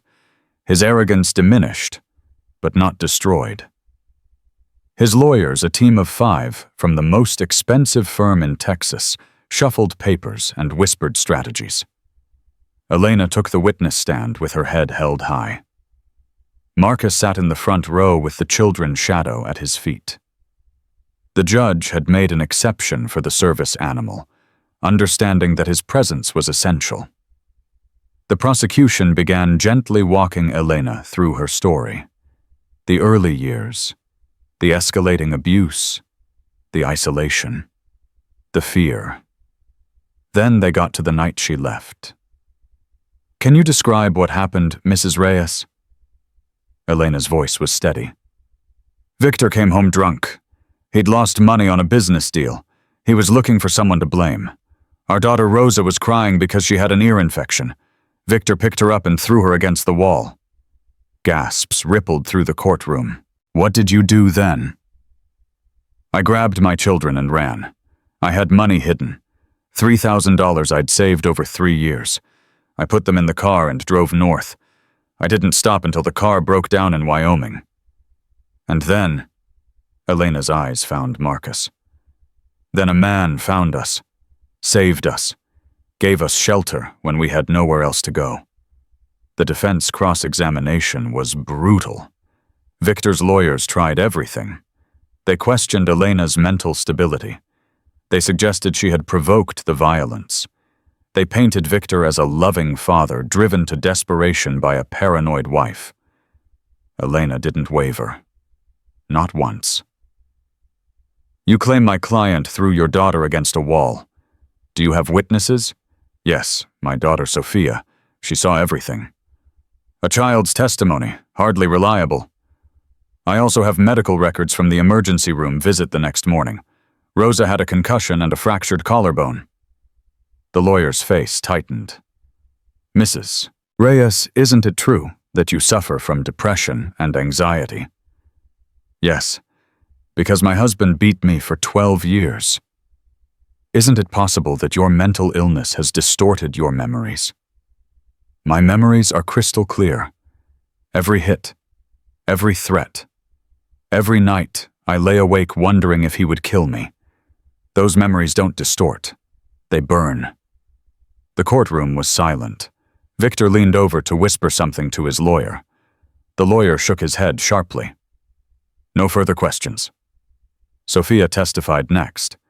The courtroom held its breath as the 8-year-old took the stand. She looked so small, so fragile, but her voice was strong. I saw Daddy hurt Mama, lots of times. He would hit her and she would cry. She told us to stay in our rooms, but I could hear everything. Were you ever afraid of your father, Sophia? Sophia's eyes went to Victor. He stared back at her, and for just a moment something like regret flickered across his face. I was always afraid, Sophia said. Every day. I was afraid he would hurt Mama so bad she wouldn't wake up. I was afraid he would start hurting us. I was afraid we would never escape. And now, Sophia looked at Marcus, at her mother, at her siblings sitting in the front row, son. Now I'm not afraid anymore, because we have a new family, and they would never hurt us. The prosecution rested its case after 3 days. The defense presented character witnesses and expert psychologists, but the damage was done. In the end, the jury deliberated for less than 4 hours. On the count of murder in the first degree, we find the defendant guilty. Elena's hand flew to her mouth. On the count of assault, we find the defendant guilty. Tears streamed down her face. On the count of kidnapping conspiracy, we find the defendant guilty. Victor's head dropped. His shoulders slumped. The mask of arrogance finally shattered. The judge scheduled sentencing for the following month. Victor was led away in handcuffs, surrounded by guards. He didn't look back. Outside the courthouse, reporters surrounded Elena and Marcus. Questions flew from every direction. Elena, how do you feel about the verdict? What's next for you and your children? Marcus, do you have any comment? Elena raised her hand for silence. The crowd quieted. I want to say something. Not to the reporters. To every woman watching this who's trapped in a situation like mine. She looked directly into the cameras. I know you're scared. I know you think there's no way out. I know you've convinced yourself that this is just how life is. But I'm telling you right now, you're wrong. Her voice strengthened. There is help. There are people who will believe you. There are strangers who will open their doors and fight for you when you can't fight for yourself anymore. She reached for Marcus's hand. I walked through a blizzard with 5 children because I believed anything was better than staying.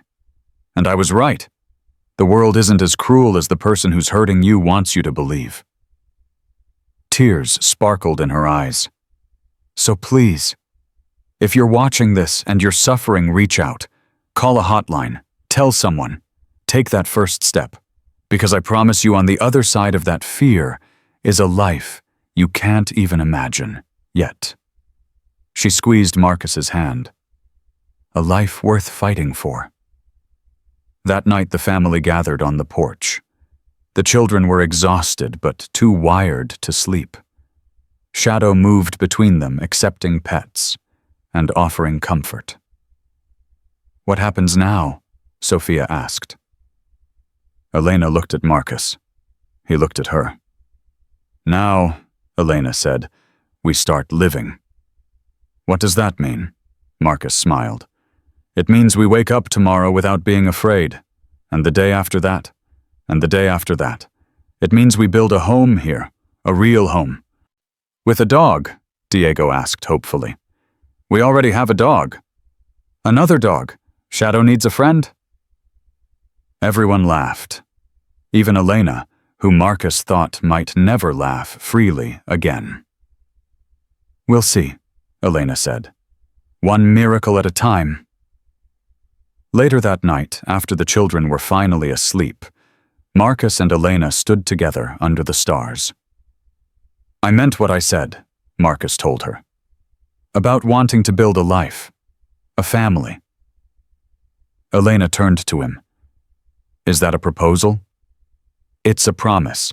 The proposal comes later, with a ring, and probably Sophia supervising. Elena laughed. Then she grew serious. There's something I haven't told you. Something I found out during the trial. Marcus's heart clenched. What? The FBI tracked Santos to Mexico. They think he's working for a cartel down there, building a new life.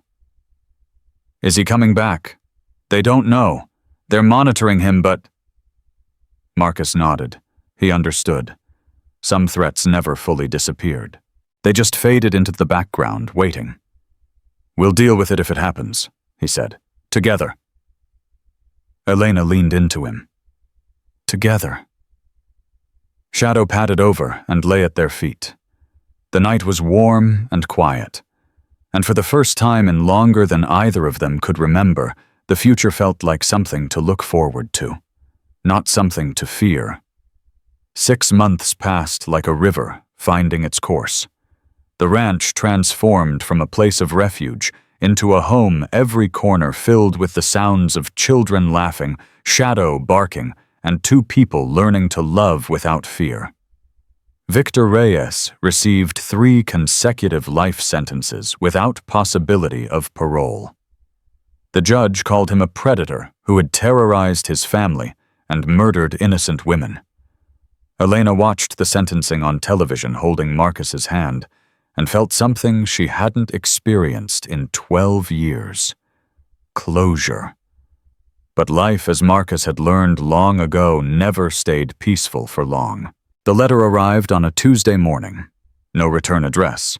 Postmarked from Mexico City. Elena found it in the mailbox and brought it inside her hands, trembling as she recognized the handwriting. She'd seen it before on notes left on her pillow after Victor had beaten her. Apologies written in elegant script that meant nothing. "Marcus?" He came immediately, saw her face, saw the envelope. "Open it." Elena tore the seal. Inside was a single photograph and a note written on expensive paper. The photograph showed the ranch, taken from the road. Recent judging by the new fence posts Marcus had installed last week. The note read, "Families are precious. Protect yours while you can. S." Marcus's blood went cold. Santos. "He's here," Elena whispered. "He's been watching us." Marcus grabbed his phone and called Jack Whitehorse. The sheriff answered on the second ring. "We have a problem." Within an hour, FBI agents swarmed the property. They found tire tracks on the road where the photograph had been taken. Boot prints in the soft earth. Evidence that someone had been surveilling the ranch for days, maybe weeks. But Santos himself was gone. Like smoke. Like he'd never existed. "He's playing with us," Marcus said grimly. "He wants us to know he's out there. Wants us to be afraid." "Why?" Elena demanded. "Victor's in prison. There's nothing left to fight for." Jack shook his head. "Men like Santos don't think that way. Victor was his employer, but this isn't about Victor anymore. This is about pride. You made Santos run. You made him look weak. That's not something he forgives. So what do we do? You could leave, go into witness protection, start over somewhere else." Elena's jaw tightened. "No, I've run enough. This is our home. I'm not giving it up." Marcus looked at her, at the fire in her eyes, at the woman who had walked through a blizzard and emerged stronger than steel. "Then we stay," he said, "and we fight." The next few weeks were tense. Marcus installed security cameras around the property. He taught Elena advanced self-defense techniques. He made sure Shadow was always with the children, always watching. Sophia noticed the changes immediately. "Something's wrong," she said to Marcus one evening. "You and Mama are scared again, I can tell." Marcus knelt down to her level. "We're being careful, Sophia. There's a difference. Is it the bad man, the one who worked for my father?" He hesitated. He didn't want to lie to her. She'd been lied to enough. "Yes, but we're handling it." Sophia's face hardened with that too-old expression he'd come to know. "I want to help." "The best way you can help is by staying safe, by taking care of your brothers and sisters." "That's not enough." "It's everything, Sophia. You're the bravest person I know. But this fight isn't yours." Sophia stared at him for a long moment. Then she nodded slowly. "Okay, but promise me something." "What?" "Promise you won't leave us, no matter what happens." Marcus's throat tightened. He pulled her into a hug. "I promise, no matter what." The attack came on a Sunday morning when the family was at church. Marcus had stayed behind, claiming he needed to fix a fence post. The truth was, he wanted to draw Santos out, give him a target. It worked. Marcus was in the barn when he heard Shadow's warning bark. Not the playful bark the dog used with the children. The sharp, aggressive sound that meant danger. He grabbed his rifle and moved to the door. Santos stood in the middle of the yard, alone, unarmed. His hands were raised, palms open. "I just want to talk, Mr. Cole. Last time we talked, you threatened to burn everything I love. Circumstances have changed." Marcus kept the rifle trained on Santos's chest. Start talking. Santos lowered his hands slowly. Victor Reyes is dead, killed in prison 3 days ago, stabbed 47 times by inmates who didn't appreciate his crimes against women and children. Marcus felt nothing. No satisfaction, no relief. Just a hollow emptiness where his hatred had been. Why are you telling me this? Because with Victor gone, my contract is void. I have no reason to pursue Mrs. Reyes or your family. Then why are you here? Santos's cold eyes flickered with something that might have been respect. Because I wanted to see the man who beat me. In 15 years, no one has ever outmaneuvered me. You did it in 3 days. Is this supposed to be a compliment? It's an acknowledgement. You're a worthy opponent, Mr. Cole. In another life, we might have worked together. I don't work with murderers. Santos smiled faintly. We're all murderers, Mr. Cole. Some of us just wear uniforms while we do it. The words hit harder than Marcus wanted to admit. He thought of Kandahar, of the men he'd killed in service to his country, of the blood on his hands that would never wash away. What do you want, Santos? I want you to know that I'm leaving, returning to Mexico, building a new life far from here. You'll never see me again. And I'm supposed to believe what you want, but ask yourself this: if I wanted to hurt your family, would I be standing here having a conversation? Or would I have simply acted? Marcus's grip on the rifle didn't waver. But he knew Santos was right. The man could have struck at any time during the past weeks. The fact that he hadn't meant something. You're a monster, Marcus said quietly. Perhaps, but even monsters have codes. Victor Reyes broke his code when he murdered those women. I served him because I was paid, not because I respected him. Santos took a step backward. Your family is safe, Mr. Cole. Not because of laws or prisons or FBI surveillance. Because I've decided they're not worth the effort. Consider it professional courtesy from one killer to another. He turned and walked toward the road where a black SUV waited with the engine running. Santos. The man paused, but didn't turn around. If I ever see you again, I'll put a bullet in your head. Santos laughed softly. I know. That's why I'm leaving. He got into the SUV and drove away. Marcus watched until the vehicle disappeared over the horizon. Then he lowered the rifle and let out a breath he hadn't realized he'd been holding. Shadow padded over and pressed against his leg. The dog's tail wagged uncertainly. It's okay, boy. It's over. For real this time. When Elena returned from church with the children, Marcus told her everything. She listened in silence, her face cycling through fear, anger, and finally something that looked like exhausted relief. He's really gone. He's really gone. And Victor, dead, prison justice. Elena sat down heavily. The children were playing in the yard, their laughter drifting through the open window. I should feel something, she said. He was my husband, the father of my children. I should feel grief or satisfaction or something.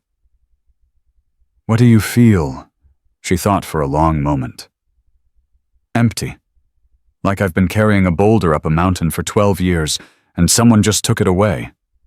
I don't know what to do with my hands. Marcus sat beside her. You learn to live without the weight. It takes time. How long? I'll let you know when I figure it out. She laughed a small, broken sound. Then she leaned into him, and he held her while the children's laughter filled the silence. Fall arrived with golden leaves and cooling winds. Marcus proposed on a crisp October evening, kneeling in the spot where he'd first seen Elena collapsed in the snow.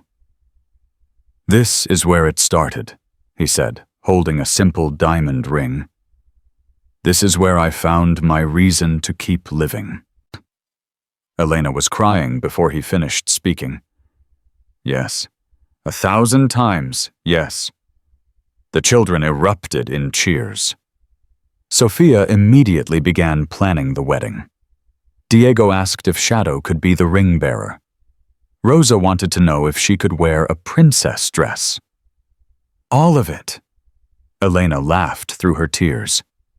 You can have all of it. The wedding took place in December, exactly 1 year after the blizzard that had brought them together. It was small, just family and close friends.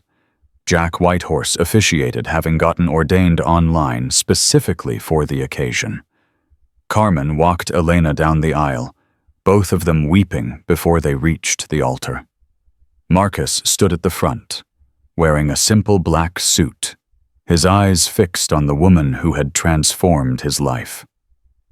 Shadow sat beside him in a formal bow tie that Diego had insisted on.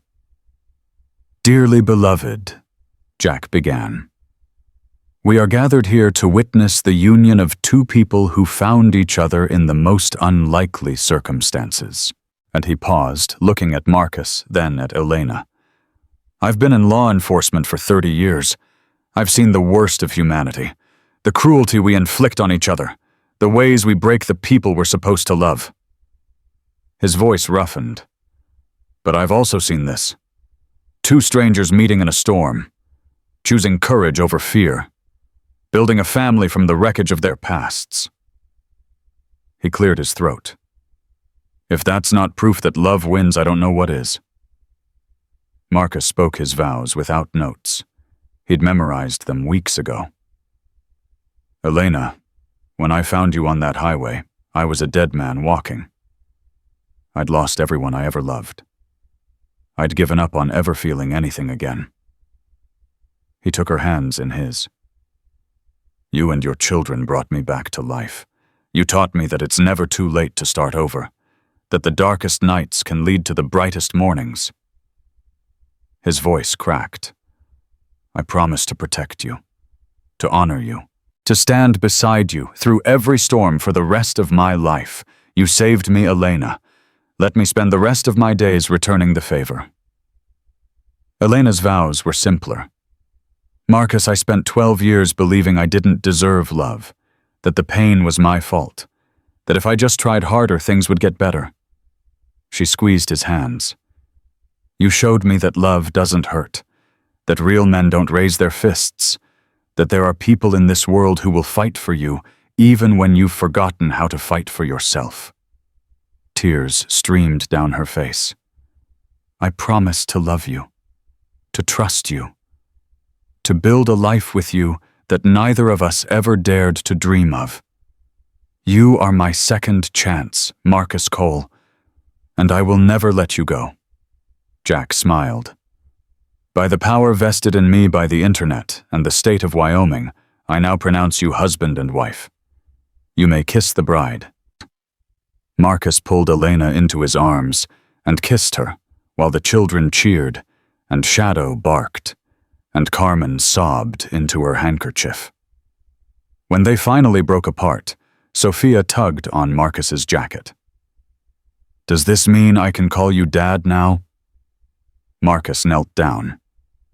Only if you want to. Sophia threw her arms around his neck. I've wanted to since the first night, when you promised the bad guys would never beat you. They didn't, Marcus whispered, because I had all of you to fight for. The reception was held at the ranch. Neighbors brought food, friends brought gifts. The children ran wild with Shadow, their laughter echoing across the Wyoming plains. As the sun set, Marcus and Elena stood together on the porch watching their family celebrate. 1 year ago, I was dying in the snow, Elena said quietly. Now look at us. Marcus wrapped his arm around her. Life has a way of surprising you. Is this real? Sometimes I'm afraid I'll wake up and it will all have been a dream. It's real, I promise. She leaned into him. What happens now? Now we live, we raise these kids, we grow old together. We prove that the storm didn't break us. That's a good plan. It's the only plan that matters. Sophia appeared in the doorway, Rosa on her hip, Diego and Lucia trailing behind. Mama, Dad, the cake is ready. Abuela Carmen says we can't cut it without you. Dad. Marcus's heart swelled at the word. We're coming, mija. The family gathered around the wedding cake, a simple 3-tier creation decorated with blue and white flowers. The children argued about who got the biggest piece. Shadow sat at attention, hoping for dropped crumbs. And Marcus Cole, former Navy SEAL, broken warrior, reluctant hero, looked at the faces surrounding him and realized that everything he'd lost had led him to this moment. Every death, every nightmare, every mile of empty highway. All of it had brought him here, to this family, to this woman, to this life he never thought he deserved. Elena caught his eye across the chaos. She smiled that beautiful, radiant smile that had replaced the haunted expression she'd worn when he first found her. "What are you thinking?" she mouthed. Marcus smiled back. "I'm thinking I'm the luckiest man alive." Later that night, after the guests had gone and the children were asleep, Marcus sat alone on the porch. Shadow lay at his feet, snoring softly. The stars were brilliant overhead. The same stars he'd seen in Kandahar in Iraq, and a dozen other broken places around the world. But tonight, they didn't feel cold and distant. Tonight, they felt like witnesses. "Hey." Elena appeared beside him, wrapped in a blanket. She sat down and curled against his side. "Can't sleep." "Didn't want to. I want to remember every second of this day." They sat in comfortable silence, watching their breath frost in the December air. "You know what I realized?" Elena said. "What?" "That night in the blizzard when I collapsed, I was praying. Not for rescue. I'd given up on that. I was praying that my children would be okay after I was gone, that someone would find them and take care of them." She looked up at him. "God answered that prayer. He sent you." Marcus thought about it. About the chain of events that had led him to that exact stretch of highway at that exact moment. About the nightmares that had kept him driving through the storm instead of stopping at a motel.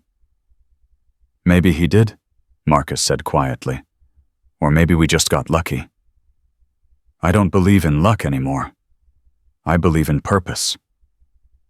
"What purpose?" Elena reached up and touched his face. "You were supposed to save us, Marcus. And we were supposed to save you. That's how it works. That's how we survive. Not alone. Together." Marcus pulled her closer. He thought about his team in Kandahar. About the brothers he'd lost. About the guilt he'd carried for so long. Maybe Elena was right. Maybe there was a purpose behind the pain. Maybe surviving wasn't a punishment. Maybe it was an opportunity. A chance to do something meaningful with the time he'd been given. "I love you," he said. "I love you too. I'm going to spend the rest of my life proving I deserve you." Elena laughed softly. "We'll spend the rest of our lives deserving each other." Shadow lifted his head and looked toward the road. But this time, his tail wagged. No threat. Just the Wyoming wind carrying the scent of snow. Another winter was coming. But this time, Marcus wasn't afraid. Because this time, he had a family. This time, he had a home. And this time, no storm could touch them. Some people wait their whole lives for a miracle. They scan the skies for angels, listen for thunder, search for signs written in the clouds. But sometimes miracles don't arrive with fanfare or fire. Sometimes they come quietly, gently, like a hand reaching through the snow. They come in the form of a stranger who stops when everyone else drives past. They come in the courage of a mother who refuses to let her children freeze. They come in the loyalty of a dog who stands guard through the darkest hours. and they come in the simple, profound truth that none of us are meant to walk this life alone.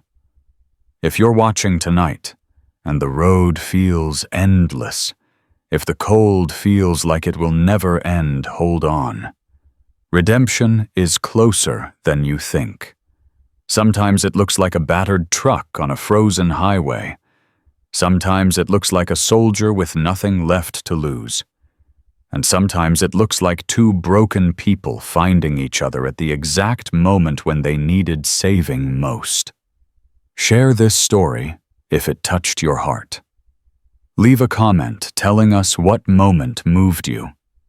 And subscribe for more stories of hope, healing, and second chances. May God bless you and keep you warm through every storm. May He remind you in His perfect timing that no winter lasts forever. And may you never forget that sometimes the greatest miracles begin with 3 simple words: come with me.